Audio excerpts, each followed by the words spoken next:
ఏపీపై నైరుతి రుతుపవనాల ఎఫెక్ట్ పడింది. ఇవాళ పలు జిల్లాల్లో పిడుగులతో కూడిన వర్షాలు పడనున్నాయి. 23 జిల్లాల్లో తేలికపాటి నుంచి మస్తరు వర్షాలు కురుస్తాయి. భారీ వర్షాలతో అధికారులు అలర్ట్ అయ్యారు. వర్షం పడే సమయంలో ప్రజలు అప్రమత్తంగా ఉండాలన్నారు. చెట్లు భారీ హోర్డింగ్స్ కింద నిలబడదని హెచ్చరించారు.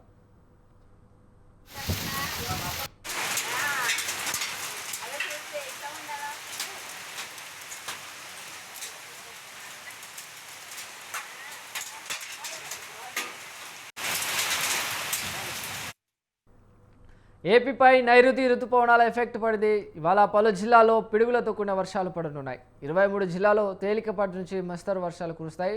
భారీ వర్షాలతో అధికారులు అలర్ట్ అయ్యారు. వర్షం పడే సమయంలో ప్రజలు అప్రమత్తంగా ఉండాలన్నారు. చెట్లు భారీ హోర్డింగ్స్ కింద నిలబడొద్దని అధికారులు హెచ్చరించారు.